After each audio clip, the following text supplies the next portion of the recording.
Ako si Jade Buhoy, hatid sa inyo ang mga pinakamainit na balita sa bansa dito sa News Force. Para sa ulo ng mga balita, Comelec handa ng isagawa ang plebisito sa BARMM. Malacanang ipinagbawal na sa mga opisyal ng gobyerno ang paggamit ng wangwang at blinkers. Mga bagong kalsada, tulay, tinitignan solusyon sa matinding trapiko sa Maynila. DA naghanda ng mga programa para sa mga kabataan na maging bahagi sa industriya ng agrikultura. BI inaresto ang dayuhang Italyano dahil sa pangahalay ng menor de edad. Metro Manila Council inaprubahan na ang mandatong 7 a.m. to 4 p.m. adjustment sa working hours ng NCR-LGUs. Patas at pantay na balita, komprehensibong ulat para sa pulso ng masa. Ito ang News Force. Para sa unang balita, nakahanda na ang Commission on Elections o COMELEC na magsagawa ng demokratikong plebisito para makalikha ng 8 munisipalidad para sa Special Geographic Area o SGA ng Bangsamoro Autonomous Region and Muslim Mindanao o BARM. Nakatakda ito ngayong Sabado, 13 ng Abril sa North Cotabato. Mabibigyan ng pagkakataon ang mga mamamayan ng 63 barangay na makabuo ng kani-kanilang bayan. Sa tala, may kabuang 89,594 na rehistradong botante sa SGA ang inaasahang boboto sa 67 voting hub.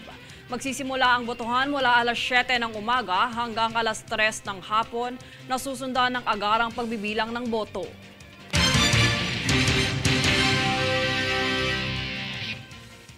Ipinagbabawal na ang paggamit ng mga wangwang at blinkers ng mga opisyal ng gobyerno.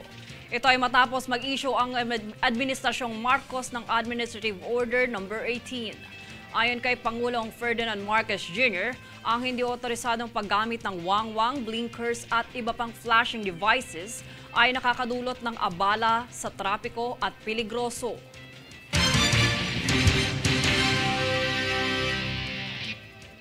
Desidido ang Land Transportation Office o LTO na wakasan ang patuloy na operasyong iligal ng mga kolorum. Ang detalye sa balita ni Danizel Lopez. Mas paigtingin pa ng Land Transportation Office o LTO ang kampanya nito laban sa mga kolorum dahil nakaplano itong magkaroon ng pagpupulong sa mga law enforcement agency para sa isang komprehensibong hakbang.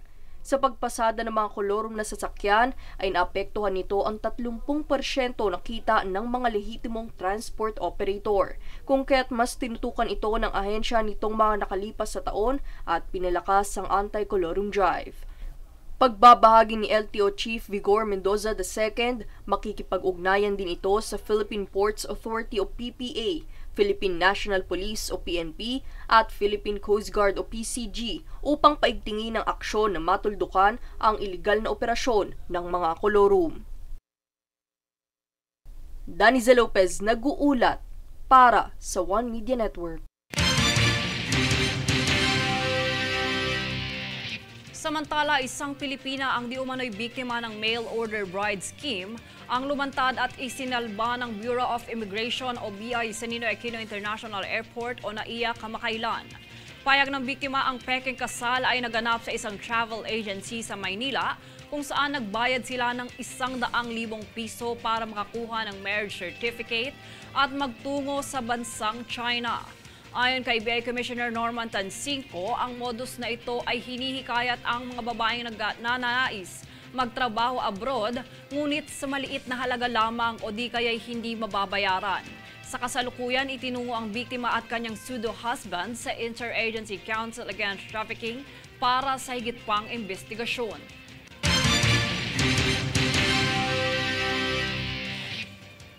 Sa ibang balita, nagsagawa ng medical, dental at veterinary mission ang Coast Guard Auxiliary at ang Coast Guard District Northwestern Luzon o CGDNWLZN sa Barangay Bato sa lungsod ng San Fernando, La Union. Nasa mahigit 150 aso at pusa ang nakatanggap ng mga bakuna at bitamina habang mahigit 100 katao naman ang tumanggap ng libreng pangangalagang medikal at mga gamot.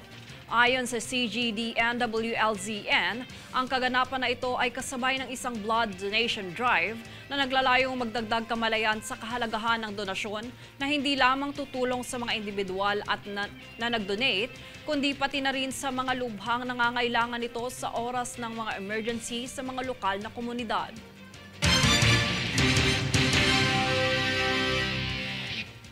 Tinututukan ngayon ng Metropolitan Manila Development Authority o MMDA ang pagpapalawig sa paggamit ng modernong teknolohiya upang tugunan ang daloy ng trapiko sa Metro Manila. Ang detalye kay Princess Castro. Alinsunod sa naganap na bagong Pilipinas Town Hall Meeting on traffic concerns na pinangunahan ni Pangulong Ferdinand Marcos Jr. sa San Juan City, Kamakailan, ay tinalakay ni MMDA Acting Chair Attorney Romando Don Artes ang sitwasyon ng trapiko sa Metro Manila. Kabilang dito ang mga nagiging sanhi ng trapiko tulad ng patuloy na pagdami ng mga sasakyan sa National Capital Region o NCR, kondisyon ng mga lansangan, mga proyektong pang-imprastruktura at iba pa. Ayon kay Artes, ang ahensya ay patuloy na nag-i-invest sa modernong teknolohiya para mas epektibong matugunan ang bigat ng trapiko.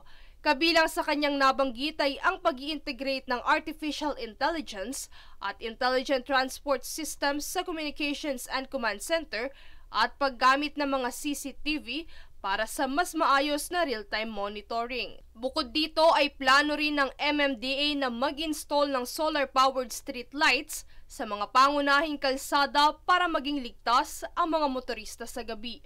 Samantala, patuloy rin ang pagpapaigting ng ahensya sa single ticketing system nito na siyang kagamitang ginagamit ng mga enforcer upang mapadali at mapabilis ang transaksyon ng pagtitiket at pagbabayad ng kaukulang bayulasyon sa batas trapiko. Sa pagtatapos sa talumpati ni Artes, sinabi nitong patuloy ang MMDA sa pagtugon sa sitwasyon ng trapiko sa Metro Manila sa pamamagitan ng walang patid na koordinasyon sa iba pang mga ahensya ng gobyerno para sa epektibong pamamahala ng transportasyon at trapiko sa NCR. Ang inisyatibong ito ng MMDA ay nakaangkla sa prioridad at layunin ng Administrasyong Marcos na agarang tugunan ang problema sa trapiko para sa kapakinabangan ng mga pasahero. Princess Castro, nag-uulat para sa One Media Network.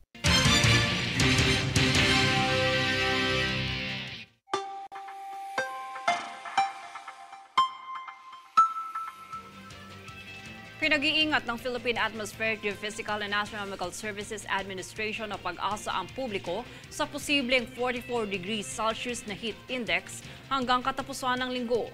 Posible itong maranasan sa lugar ng Dagupan City, Pangasinan, 42 degrees Celsius naman sa Puerto Princesa at Aborlan, Palawan, at 42 degrees Celsius naman sa Bacnotan, La Union at Rojas City sa Capiz.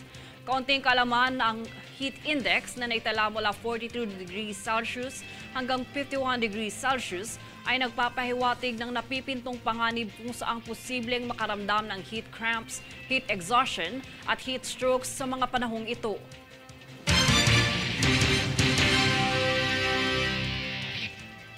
Susunod sa News Force.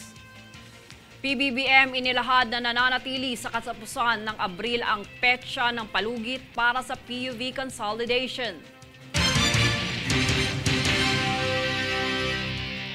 PBBM ipinag-utos na gawin sa gabi ang mga road projects para mapagaan ang trapiko sa kalsada.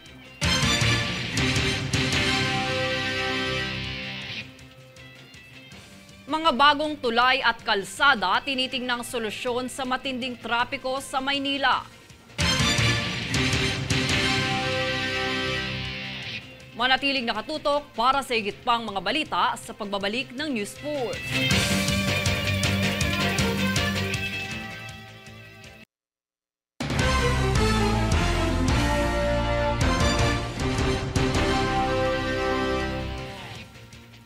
Nananatili ang desisyon ni Pangulong Ferdinand Bongbong Marcos Jr. na hindi na nito palalawigin pa ang petsa ng palugit para sa PUV consolidation. Pahayag ng Pangulo, tinututukan nito ang sistema sa pagpapatupad upang hindi maging pasanin ng mga driver at operator ang mga bayarin sa consolidation.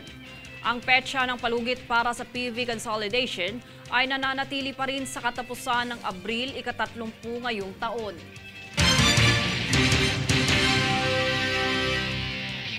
Sa ibang paksa, naglabas ng pahayag si Pangulong Ferdinand Bongbong Marcos Jr. ukol sa umuugong na usaping gentleman's agreement sa pagitan ng nakaraang administrasyon at China. Labis umano itong ikinagulat ng Pangulo dahil wala itong record o dokumento. Para sa detalye, narito si Francis Reudique. Nakakakilabot. Ganito inilarawan ni Pangulong Ferdinand Marcos Jr. ang umano'y usaping gentleman's agreement ni dating Pangulong Rodrigo Duterte at Chinese President Xi Jinping. Ito ay dahil sa ilalim umano ng nasabing kasunduan, kinakailangang humingi ng permiso sa ibang bansa upang makagalaw sa sariling teritoryo. Ang mahirap pa umano, wala itong kaukulang record o dokumento. Hindi umano ito nabanggit ng nakaraang administrasyon kay Pangulong Marcos noong magpalit ng liderato. Ang ipinagtataka pa ng Pangulo, bakit kailangan umano itong gawin ng palihim o isikreto? Sa kasalukuyan ay hindi pa rin umano malinaw sa Pangulo ang nasabing kasunduan. Kaya naman nakikipag-ugnayan na ang mga opisyal nito sa dating administrasyon. Hihingan rin umano ng pahayag si Chinese Ambassador to the Philippines, Wang Shilian. Depensa naman ng dating Presidential Legal Counsel na si Attorney Salvador Panelo, matagal nang itinanggi ni dating Pangulong Rodrigo Duterte ang pagkakaroon ng nasabing kasunduan. Aniya maaring naliligaw o misinform ang Pangulo ukol sa gentleman's agreement. Samantala, mahigit 1,000 tao mula sa mahigit 20 grupo ang nagmarcha mula Moraita hanggang Menjola Bridge. Ayon sa grupong Abakada o Alyansa Bantay Kapayapaan at Demokrasya, dapat na magkaisa ang mga lider ng bansa at mga mambabatas upang maipaglaban ang karapatan ng bansa sa pinag-aagawang teritoryo. Mariin ding kinundina ng grupo ang nakaraang insidente ng pangharas ng China sa mga sundalo at Pilipinong mangingisda. Samantala, kabi-kabilang pagpupulong at kaganapan ang dadaluhan ni Pangulong Ferdinand Marcos Jr. sa kanyang pananatili sa Amerika para sa kauna-unahang trilateral meeting sa pagitan ng Pilipinas, Amerika at Japan. It is a historic meeting, and a meeting with U.S. President Joe Biden and Japanese Prime Minister Kishida Fumio, and it is aimed at advancing trilateral cooperation between our three countries. During this summit, I will underscore the importance of enhancing our continued economic cooperation with a view of promoting economic resilience and, of course, security. Kasama rin umano sa kanyang mga layunin sa summit ay mahikayat ang mga private sectors na mamuhunan sa Pilipinas. Francis Reudique, nag-uulat para sa One Media Network.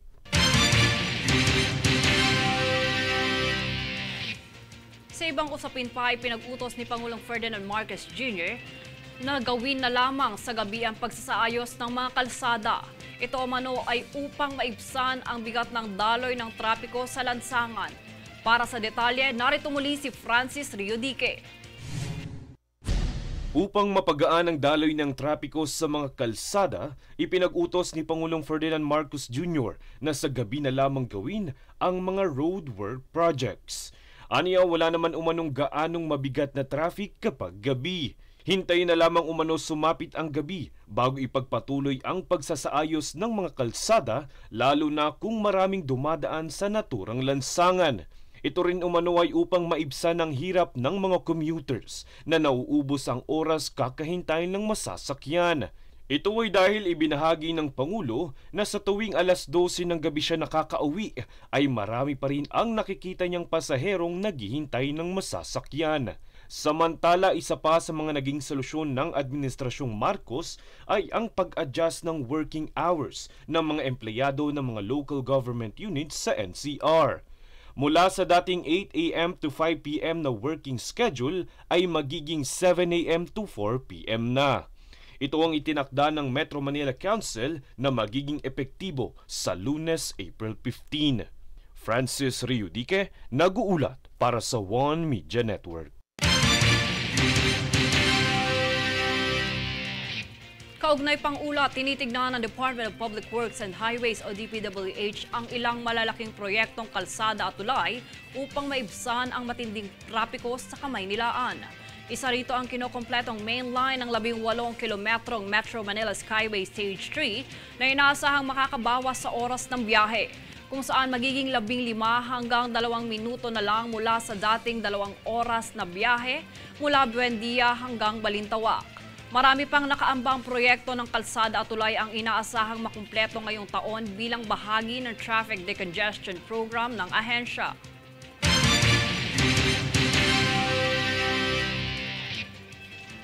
Alinsunod sa layuning panatilihing malinis ang kapaligiran, kabilang na ang pagtugon sa waterways pollution, kamakailang naglinis ang Sanitation and Waterways Cleanup Department ng Quezon City sa daluyan ng tubig sa lungsod.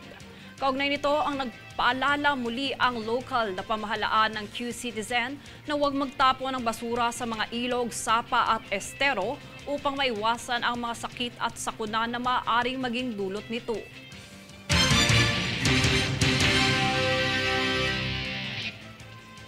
Sa banta ng heat stroke ngayong tag-init ay ipapatupad ng Philippine National Police o PNP sa kapulisan ang buddy system.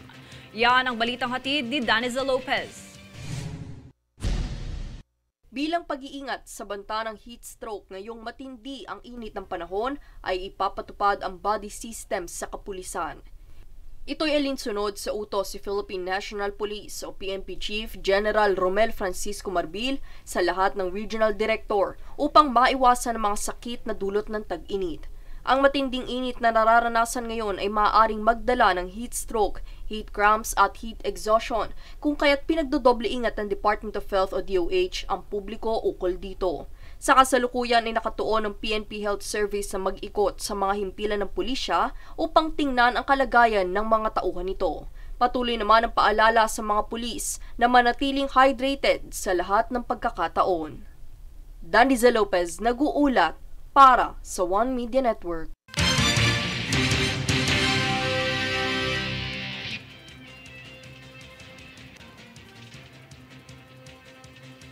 Hinikayat ng Department of Agriculture ang mga kabataang maging bahagi ng industriya ng agrikultura sa pamamagitan ng mga scholarship program at training na kanilang iginawad.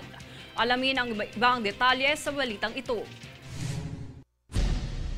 Naghanda ng mga programa ang Department of Agriculture o DA para hikayatin ang mga kabataan maging bahagi ng industriya ng pagsasaka. Noong kamakailan matapos ihanda ang mga scholars patungong Japan, nagpaabot ng mga kinakailangan na pondo ang ahensya upang makalahok ang mga kabataang Pilipino sa International Exchange Program. Ito ay bahagi ng hangaring maging bukas ang Pilipinas sa paggamit ng makabagong paraan at nang maging epektibo ang industriya ng agrikultura sa bansa. Ayon kay DA Secretary Francisco Chu Laurel Jr., bahagi ng programang ipakita ang abilidad, kakayahan at kagalingan ng mga kabataan kahit sa labas ng bansa. Ang mga napiling scholars sa nasabing programa ay mula sa mga tinanghal na pagsasaliksik ukol sa produksyon ng hitong isda, weather-resilient seedling production, maging ang zero-waste farm biovermicomposting na ginawaran ng 150,000 piso. Jade Buhoy, nag-uulat para sa One Media Network. Susunod sa News Force. Mga otoridad na recover ang 300 piraso ng fossilized giant clam shells sa Palawan.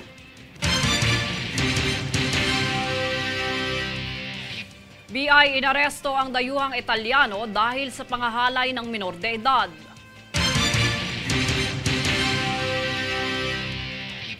PNP at PCG inaresto ang 2 bangkang sangkot sa ilegal na pangingisda sa Zamboanga, Sibugay. Manatiling nakatutok para sa higit pang mga balita sa pagbabalik ng News Force.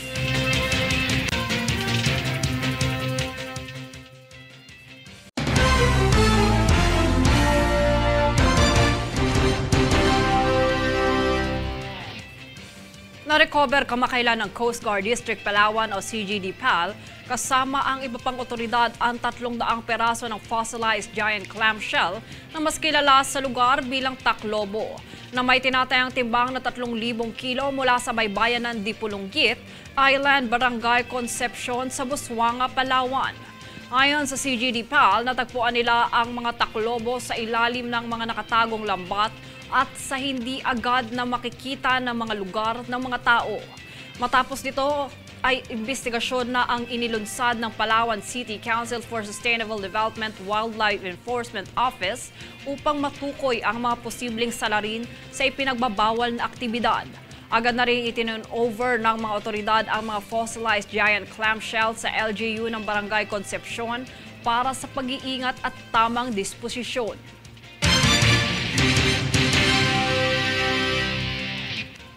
Timbog ang dayuhang Italyano sa lungsod ng Cebu matapos nitong manghalay ng minor de edad. Tunghayan ang balita para sa buong impormasyon.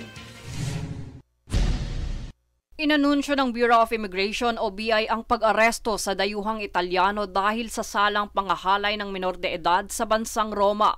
Ayon sa BI, ang arestado ay kinilala bilang si Stefano Todeschini na namamalagi sa lugar ng Lahug, Cebu City. Ayon kay BI Commissioner Norman Tancinco, ang Italyano ay subject sa Interpol Red Notice kung saan nagugat ito sa inisyong kaso mula sa Vicenza, Italy.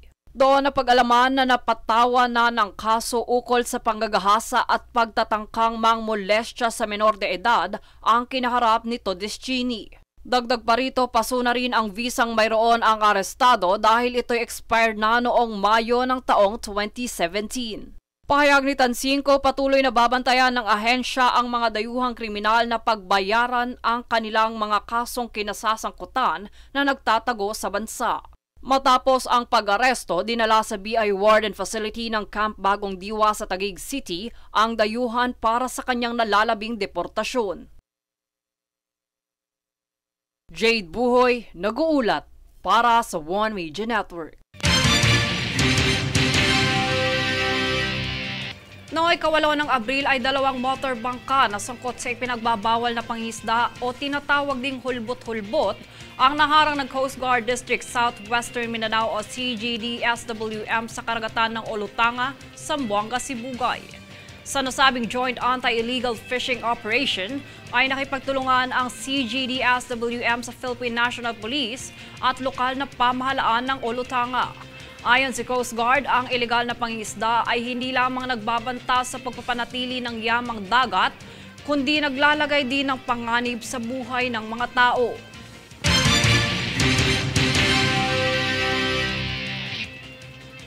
Bilang isa sa mga solusyon sa problema sa trapiko sa Metro Manila, inaprubahan na ng Metro Manila Council ang mandatong mag-a-adjust ng working hours ng NCR LGUs mula sa dating alas 8 ng umaga hanggang alas 5 ng hapon, gagawin itong alas 7 ng umaga hanggang alas 4 ng hapon.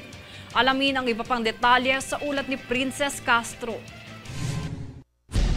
Sa naganap na bagong Pilipinas Town Hall Meeting on Traffic Concerns na pinangunahan ni Pangulong Ferdinand Marcos Jr., inanunsyo ng Metropolitan Manila Development Authority o MMDA na inaprubahan na ng ahensya at ng Metro Manila Council ang mandatong pag-adjust ng working hours ng local government units o LGU sa National Capital Region o NCR.